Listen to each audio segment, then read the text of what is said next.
Ousmane Sonko doit apprendre à connaître notre État. On ne peut pas être Premier ministre du Sénégal, ignorer la Constitution et notre État. À qui profite le désordre en cours au Sénégal? À qui ce désordre profite-t-il? C'est une question redoutable. Il y a un vrai désordre qui est en cours au Sénégal.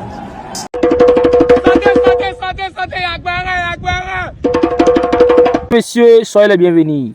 Aujourd'hui, on se retrouve encore pour une nouvelle vidéo. Tout est gâté actuellement sur la toile. Tout est bouleversé. Je vous laisse regarder la vidéo et donner vos avis en commentaire.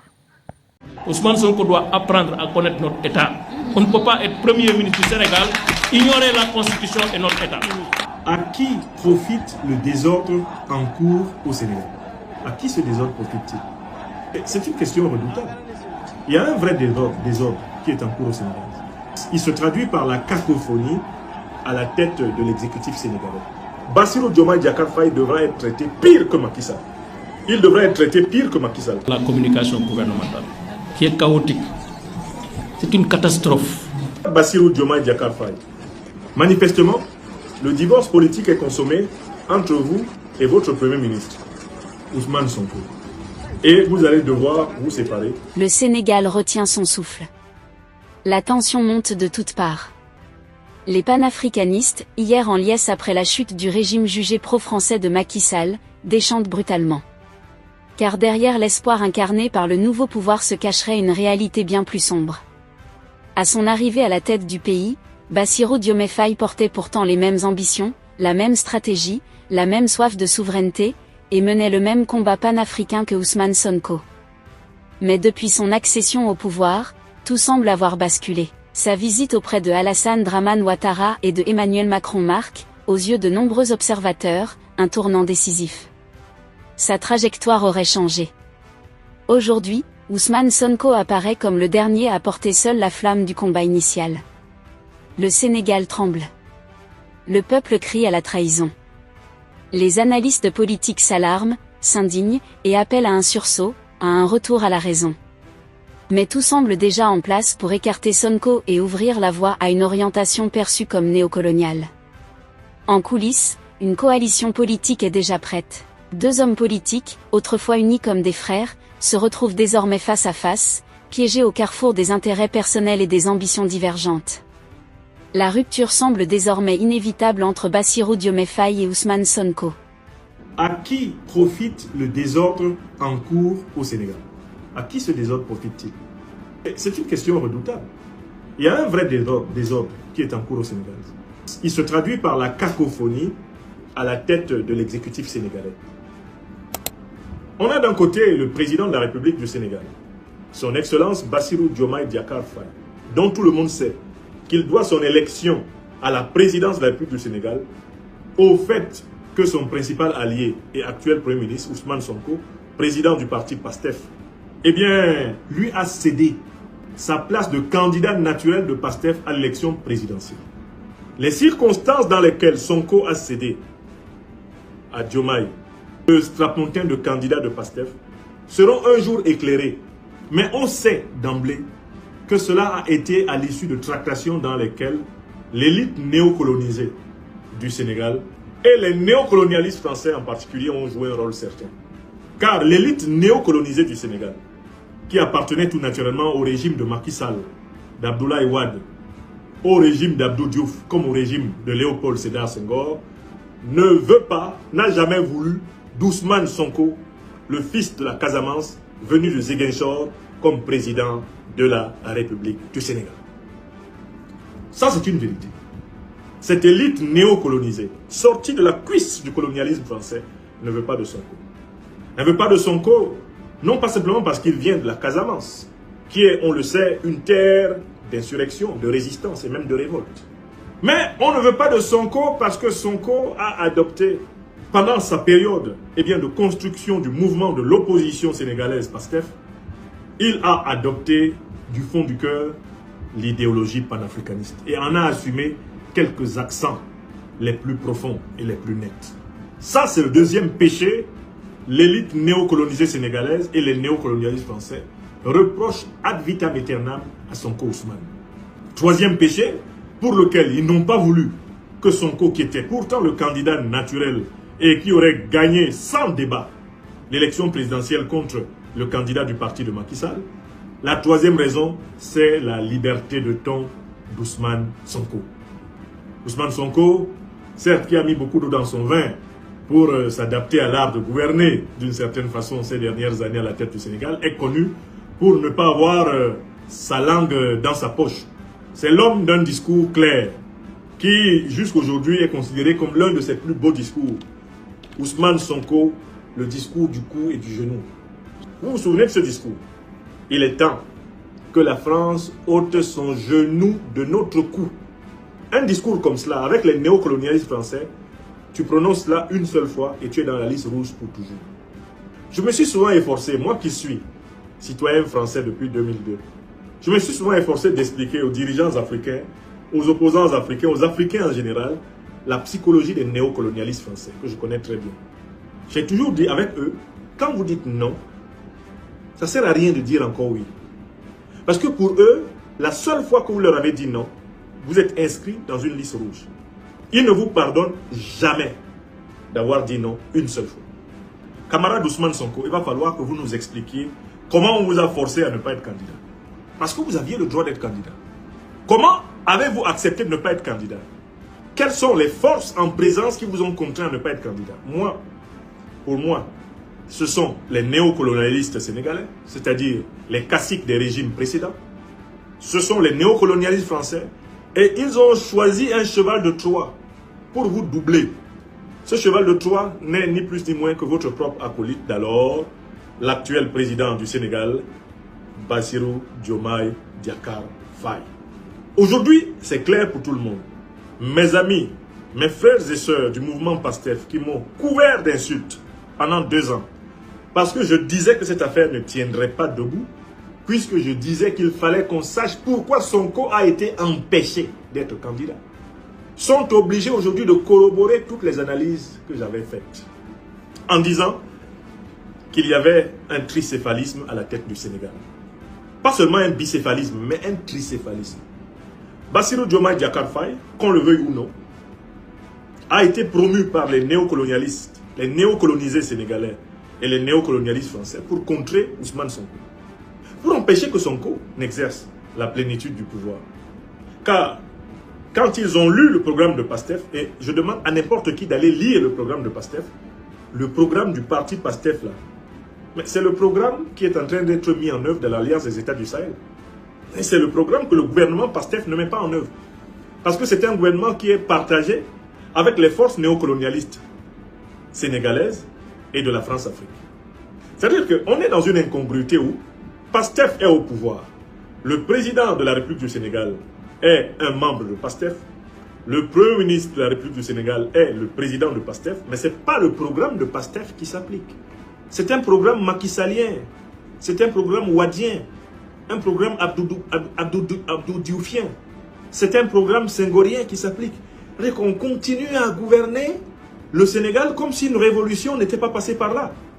Donc, le désordre qu'on observe à la tête du Sénégal, quelle est sa cause? C'est la trahison contre Ousmane Sonko par les néocolonisés de la classe politique sénégalaise et son propre allié, camarade, l'actuel président de la République du Sénégal, Bassirou Diomaye Diakhar Faye. J'invite tout le monde à noter la cause du désordre. Si la cause du désordre est essentiellement issue du bloc néocolonial, à qui profite le désordre? Mais au bloc néocolonial. Ce désordre-là empêchait PASTEF d'appliquer son programme de gouvernement alors que PASTEF est au gouvernement. C'est un désordre qui profite au maintien des intérêts néocolonialistes. C'est-à-dire que le Sénégal demeure militairement sous occupation de l'OTAN et des néocolonialistes français. Bassirou Diomaye Diakhar Faye. Manifestement, le divorce politique est consommé entre vous et votre Premier ministre, Ousmane Sonko. Et vous allez devoir vous séparer. Vous allez pouvoir choisir comme Premier ministre une personnalité issue du bloc néocolonialiste, néocolonisé sénégalais. D'ailleurs, je vois tout naturellement Madame Aminata Touré, nommée future Premier ministre du Sénégal par le président Bassirou Diomaye Diakhar Faye. Tellement elle l'arrange. Tout ce qui plaît à Bassirou, elle le fait. Et tout ce qu'elle fait plaît à Bassirou. Pour moi, c'est probablement elle, la future première ministre du Sénégal. Ok. Le président de la République sénégalaise en exercice, Bassirou Diomaye Diakhar Faye, a le droit de nommer qui il veut comme Premier ministre. C'est écrit dans la Constitution. Ousmane Sonko même le sait. Ça veut simplement dire qu'à ce moment-là, Pastef retourne dans l'opposition. Et Diomaye continue jusqu'à la fin de son mandat actuel avec sa fameuse coalition de Diomaye qui va lui servir de parti. Et le jeu de la cohabitation politique va pouvoir peut-être même se faire au niveau de l'Assemblée ou même à l'intérieur de ce gouvernement. Tout dépendra des décisions de Pastef. Bon. Je souhaite pour le peuple sénégalais qui a trop souffert, qui a consenti beaucoup de sacrifices pour exercer sa souveraineté, que le président Bassirou Diomaye Diakhar Faye se sépare, comme il le souhaite, parce qu'il veut se séparer de lui, qu'il se sépare de son Premier ministre sans remettre le Sénégal à feu et à sang, dans le cadre d'une concurrence loyale. C'est-à-dire qu'il n'utilise pas le pouvoir d'État pour tenter, une fois de plus, de restreindre la liberté d'Ousmane Sonko, qu'il n'utilise pas le pouvoir d'État pour tenter de frauder aux prochaines élections présidentielles ou législatives du Sénégal. C'est-à-dire qu'il ne tombe pas complètement dans le syndrome de Macky Sall.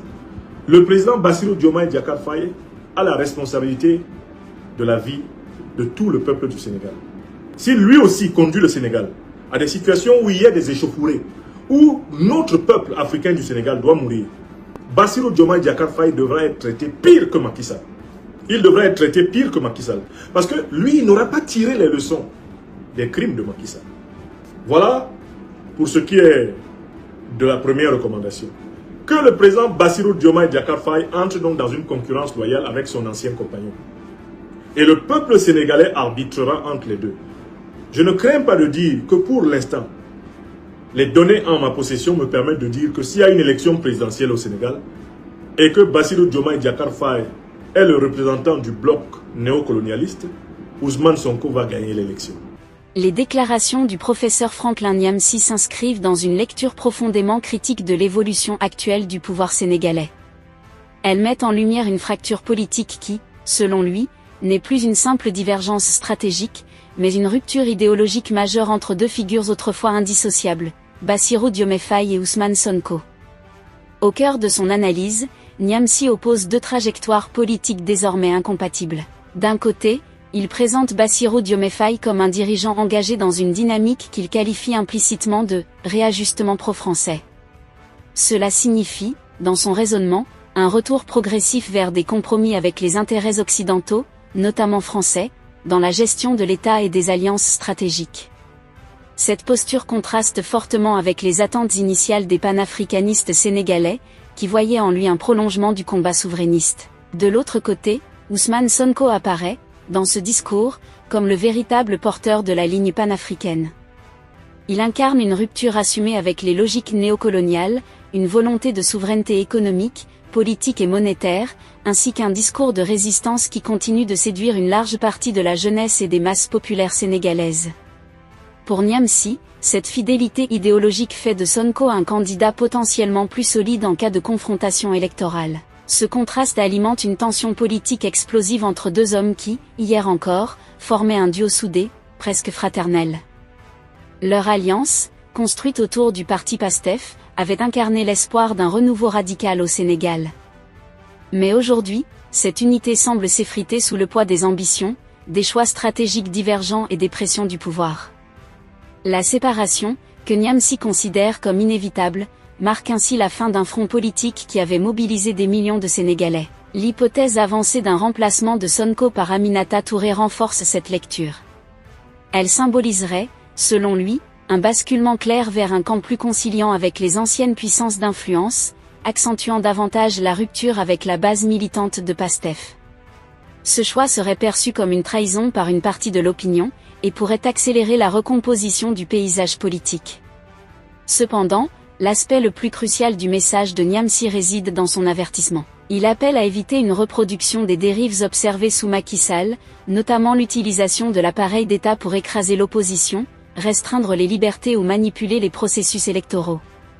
Le souvenir des tensions, des manifestations réprimées et des pertes en vies humaines reste encore vif dans la mémoire collective sénégalaise. Dans cette perspective, plusieurs solutions apparaissent essentielles pour éviter une crise politique majeure, D'abord, instaurer une concurrence politique loyale. Cela implique que Bassirou Diomaye Faye garantisse un cadre démocratique transparent, sans instrumentalisation des institutions contre Sonko ou tout autre adversaire. Ensuite, préserver les libertés publiques. La liberté d'expression, de manifestation et d'organisation politique doit être protégée pour éviter toute radicalisation. Par ailleurs, favoriser le dialogue politique. Même en cas de rupture, des canaux de discussion doivent rester ouverts pour désamorcer les tensions et éviter une polarisation extrême.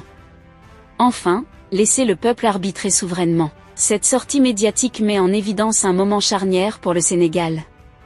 Entre continuité stratégique et rupture souverainiste, entre compromis et radicalité, le pays se retrouve à la croisée des chemins. Que pensez-vous de cette situation? Laissez votre avis en commentaire.